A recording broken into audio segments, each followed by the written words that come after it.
Let's mic आज का अखबार। नमस्कार, लेट्स माइक में आपका स्वागत है। आज का अखबार के साथ मैं राखी जैन। द न्यूयॉर्क टाइम्स में प्रकाशित लेख में अमेरिका में सरोगेसी से जुड़े एक बेहद संवेदनशील मामले के जरिए वहां की फर्टिलिटी इंडस्ट्री की कमजोर कानूनी व्यवस्था पर सवाल उठाया गया है। लेख का शीर्षक है, अमेरिका के सामने सरोगेसी की एक गंभीर समस्या है।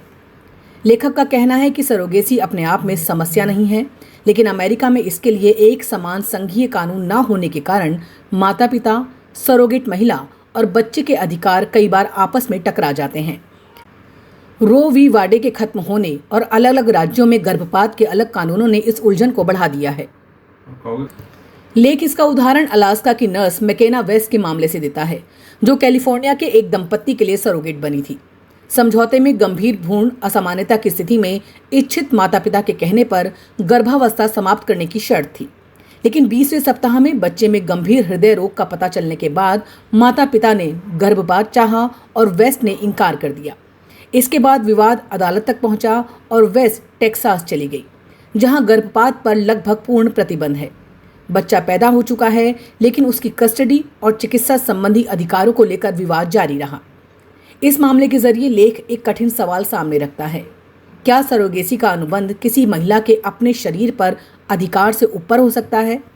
लेखक का मत है कि नहीं। सरोगेट महिला ने किसी अनुबंध पर हस्ताक्षर किए हों, फिर भी उसे उसकी इच्छा के विरुद्ध गर्भपात के लिए मजबूर नहीं किया जा सकता। लेकिन दूसरी तरफ इच्छित माता पिता ने जिस जिम्मेदारी और समझौते के आधार पर सरोगेसी की प्रक्रिया शुरू की, उनके अधिकारों और बच्चे के हितों को भी नज़रअंदाज नहीं किया जा सकता। समस्या तब पैदा होती है जब इन परिस्थितियों से निपटने के लिए स्पष्ट नियम पहले से मौजूद ना हो। लेख बताता है कि अमेरिका में हर राज्य के सरोगेसी कानून अलग हैं और कोई व्यापक संघीय कानून नहीं है। कई जगह सरोगेसी एजेंसियों की निगरानी भी बहुत कमज़ोर है।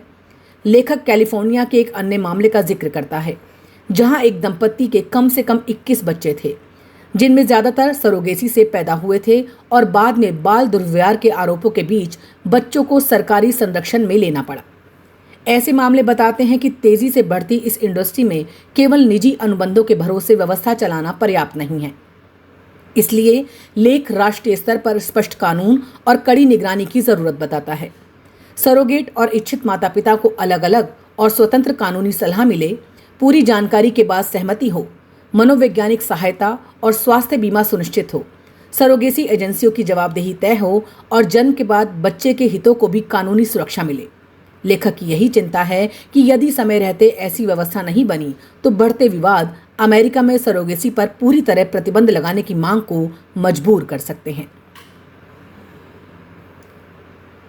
द गार्जियन में प्रकाशित संपादकीय में कांगो लोकतांत्रिक गणराज्य यानी डीआरसी में तेजी से फैल रहे इबोला संकट को केवल एक स्वास्थ्य आपदा नहीं, बल्कि कम होती अंतर्राष्ट्रीय सहायता के खतरनाक नतीजे के रूप में देखा है। संपादकीय का शीर्षक है, डीआरसी में इबोला प्रकोप, अंतर्राष्ट्रीय सहायता क्यों जरूरी है, इसकी एक बड़ी मिसाल। संपादकीय बताता है कि डीआरसी में इबोला से कम 2325 लोगों की मौत हो चुकी है और ये देश के अब तक के 17 प्रकोपों में सबसे घातक बन गया है। इस बार चुनौती इसलिए भी बड़ी है क्योंकि बीमारी एक दुर्लभ स्ट्रेन से फैल रही है, जिसके खिलाफ प्रभावी वैक्सीन उपलब्ध नहीं है। शुरुआती महीनों में कई मामलों को मलेरिया या टाइफाइड समझ लिया गया, जिससे वायरस चुपचाप फैलता रहा।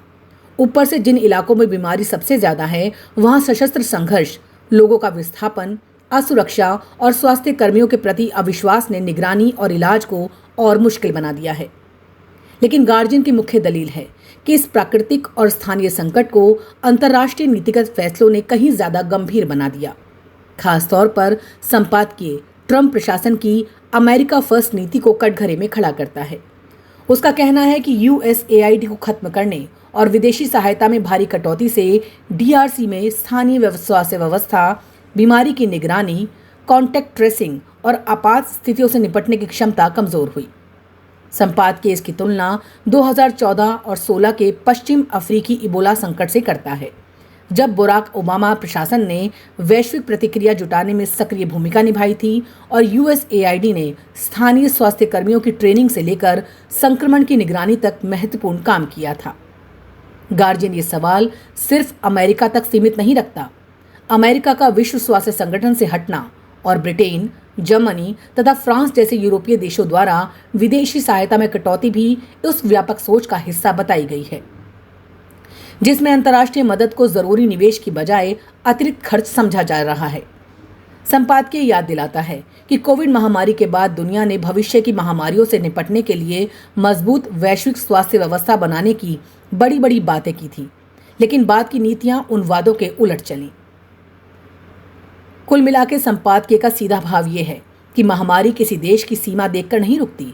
डीआरसी जैसे गरीब और संघर्षग्रस्त देश की स्वास्थ्य व्यवस्था कमजोर पड़ती है तो उसका खतरा केवल वहां रहने वाले लोगों तक सीमित नहीं रहता। गार्जियन कहना चाहता है कि अंतर्राष्ट्रीय सहायता दान या उदारता भर नहीं, बल्कि दुनिया की सामूहिक सुरक्षा में निवेश है। डीआरसी का इबोला संकट इसी बात की चेतावनी है कि आज किसी दूर देश की स्वास्थ्य व्यवस्था पर पैसा बचाना कल पूरी दुनिया के लिए कहीं बड़ी मानवीय और आर्थिक कीमत बन सकता है। अल जजीरा में प्रकाशित लेख में बढ़ती गर्मी और बुजुर्ग आबादी के बीच उभर रहे एक गंभीर स्वास्थ्य खतरे की ओर ध्यान दिलाया गया है। लेख का शीर्षक है, भीषण गर्मी बुजुर्गों के लिए हमारी सोच से ज्यादा खतरनाक क्यों है। अमेरिका की स्टैनफोर्ड यूनिवर्सिटी के नए अध्ययन के आधार पर लेख बताता है कि इंसानी शरीर की गर्मी सहने की सीमा पहले लगाए गए अनुमानों से कम है और उम्र बढ़ने के साथ ये सीमा और तेजी से घटती जाती है। लेख के मुताबिक अब तक गर्मी के खतरे का आकलन काफी हद तक इस आधार पर किया जाता रहा कि इंसान उतनी गर्मी सह सकता है जितनी एक स्वस्थ युवा व्यक्ति, लेकिन बुजुर्गों का शरीर उसी तापमान पर कहीं पहले संकट में आ सकता है। उम्र बढ़ने पर पसीना कम निकलता है, रक्त वाहिकाएं उतनी प्रभावी ढंग से नहीं फैलती और शरीर को ठंडा रखने के लिए हृदय को ज़्यादा मेहनत करनी पड़ती है। एक स्थिति के बाद शरीर जितनी गर्मी ग्रहण करता है उतनी तेजी से बाहर नहीं निकाल पाता। यही स्थिति बुजुर्गों में अपेक्षाकृत कम तापमान पर ही पैदा हो सकती है। अध्ययन की सबसे चिंताजनक बात यह है कि 65 वर्ष से अधिक उम्र के लोगों को 1.5 डिग्री सेल्सियस ग्लोबल वार्मिंग पर ही गर्मी का इतना जोखिम हो सकता है जितना युवा वयस्कों को लगभग 4 डिग्री वार्मिंग पर होगा। यानी जलवायु परिवर्तन का खतरा सभी उम्र के लोगों पर एक जैसा नहीं पड़ता। शोधकर्ताओं का अनुमान है कि साल में कम से कम 180 घंटे अपनी उम्र के लिए सहनीय गर्मी की सीमा से बाहर रहने वाले लोगों की संख्या पहले के अनुमान से 2 गुना से भी ज्यादा हो सकती है। लेख ये भी समझाता है कि गर्मी से होने वाली मौत का मतलब हमेशा सीधे हीट स्ट्रोक से मौत नहीं होता। बढ़ा हुआ शारीरिक तापमान हृदय, किडनी और सांस संबंधी पहले से मौजूद बीमारियों को गंभीर बना सकता है।